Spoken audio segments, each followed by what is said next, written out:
At this point, I've transferred the drawing, and now I'm going to go over the drawing again with a 5H pencil and a very thin line and make sure that all of my lines are accurate. To do this carefully, I look both at my specimen to see if I've missed anything, and I look at my original line drawing here to make sure that I haven't left anything out and to make sure that I'm as accurate as I can possibly be.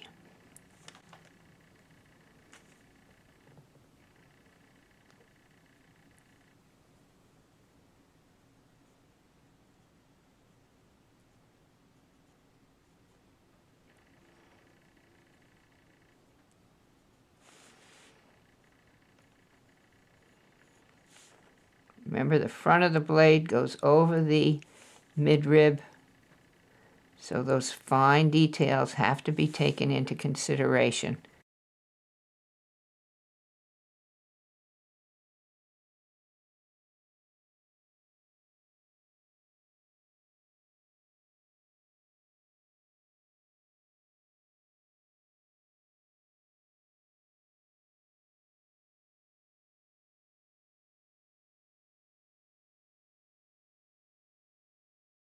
Remember, don't press hard. You don't want to incise the paper. And you don't want your line to be too dark so that if you have a light area that you have to render, it will not look like an outline.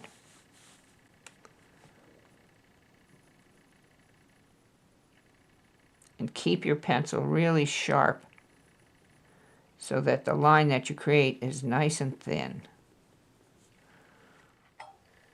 An important concept in painting realistic subjects is the idea of atmospheric perspective. And atmospheric perspective originated during the Renaissance and has been used as a fundamental theory for painting. Anyone that does realistic painting uses atmospheric perspective. So what is atmospheric perspective? It has to do with how we see subjects within the confines of our world. We have atmosphere that has an effect on the subjects that we're looking at. And because atmosphere is particulate, it does tend to alter subjects depending on whether they're close to us or farther away from us. If they're farther away, it means that there are more particulates that we have to see our subject through, and it has an effect on the subject itself. So I'm showing you this painting here. It's a very nice painting by Richard Schmidt, and it's a very good example of how atmospheric perspective works. So what do we know about atmospheric perspective? We know that if things are closer to us, they're usually larger, they are more well-defined, the colors are more saturated. And then as we go back in space, the atmosphere alters that subject matter. The amount of detail decreases, the colors change. Those things that are closer to us tend to be warmer, whereas those that are farther away tend to lean more cool. This particular painting does a good job of being an example of atmospheric perspective. So if we look at this section here, which actually is his focal point, you'll notice just how detailed the imagery is in this area. And then as we go farther back in space, things get smaller. You can see this same fence is certainly reduced, but you'll see that these trees start to get lighter and smaller in the background. And finally, when we're farthest away, you barely know what's going on there. You have an impression that there's a forest of some kind or a hill of some kind, and helps us to feel the distance that this particular painting takes up. So I wanted to show you this because we deal with aerial perspective in botanical art as well. In botanical art, you have a couple of options to create depth. And the first is you can use traditional atmospheric perspective, or you can reverse the process. And sometimes reversing the process makes more sense in terms of the composition that you're working with.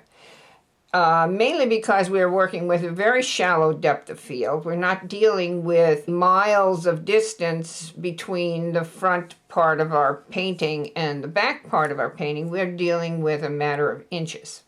If we're dealing with true aerial perspective, this particular example here is truly the way atmospheric perspective would work. You would have your foreground structure. What gives it the depth is the fact that as we step back in space, the leaf that is farthest behind has the least amount of value.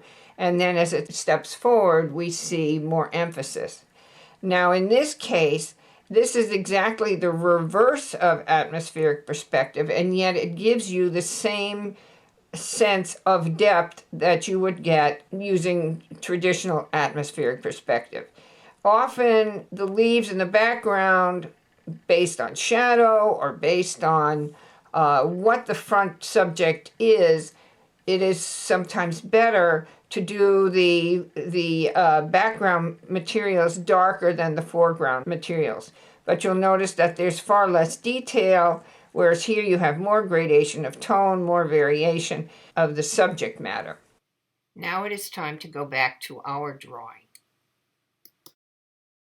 I have drawn over my transfer, and now I'm going to take my kneaded eraser, which I've rolled into a cylinder, and I'm going to go over the whole thing, and what will happen is the kneaded eraser will pick up any transfer carbon and just leave the nice fine line drawing, and you can pick up quite a bit of carbon so that your paper stays nice and clean.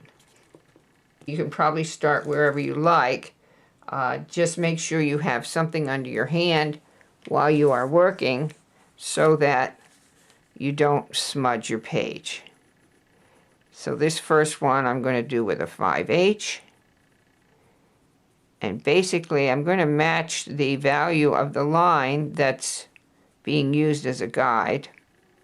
So I filled in the general value for this leaf, but because it's the underside, we still have to put in a little shadow along the midrib and feather it out into the blade itself.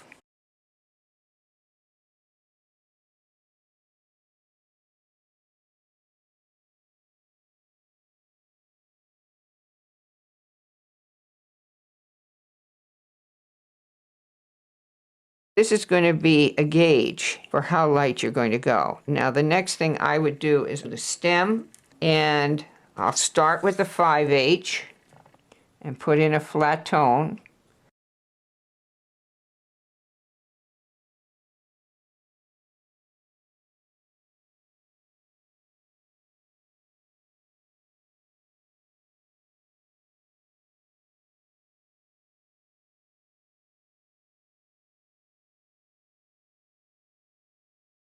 And then I'll switch pencils.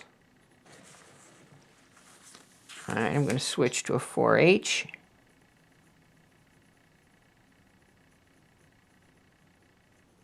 And drop in some shadow.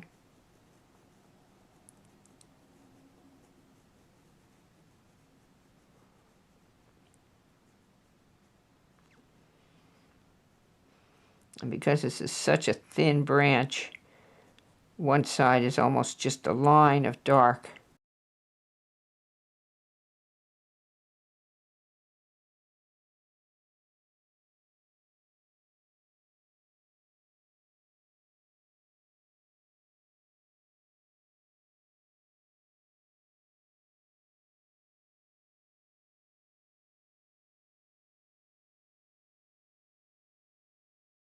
And I'll go again with a softer pencil. I'm going to make it even a little darker, making sure I have a nice sharp point on my pencil.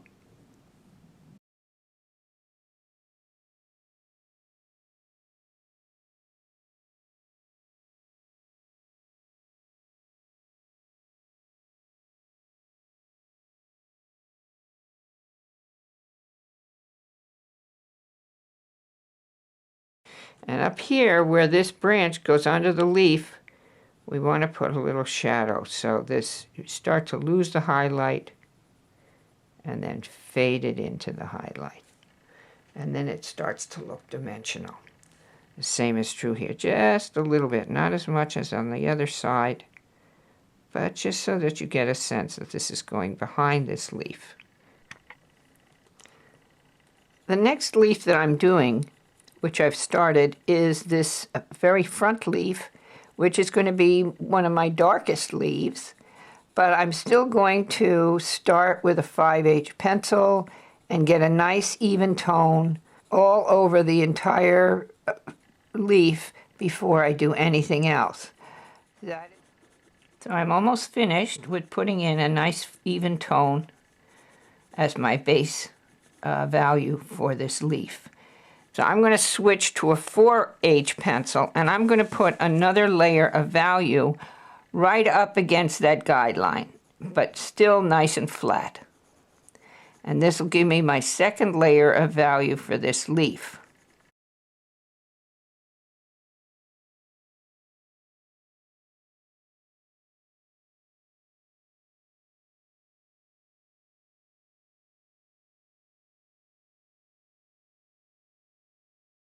Make sure you get your edges, and if you're using the point of the pencil more than the side, as we normally do, make sure you lighten up on the pressure, because when you use the point, your hand tends to make the pressure stronger.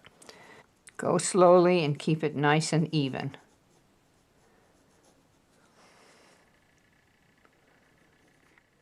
So we have a little bit of a darker tone now on this side, and this was the easier side. But on this side here, we need to leave a little white edge along the midrib. So we're going to take our tone and we're going to bring it to the midrib, but not touching it, so that you have a little bit of a lighter edge.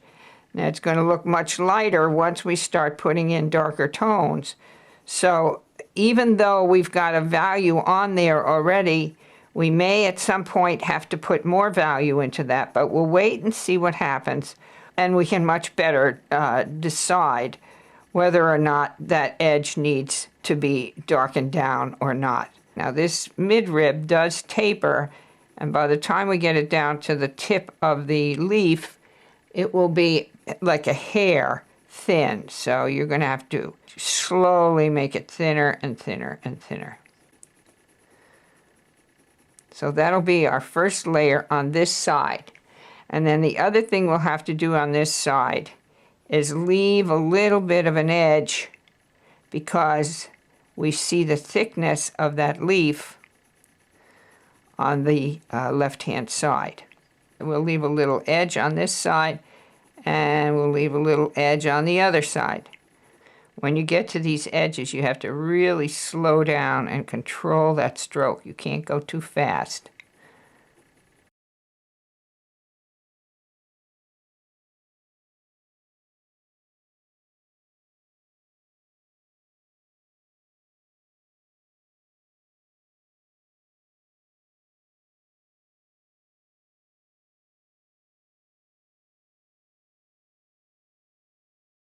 Now we can start thinking about sculpting this leaf so that it starts to have some dimension.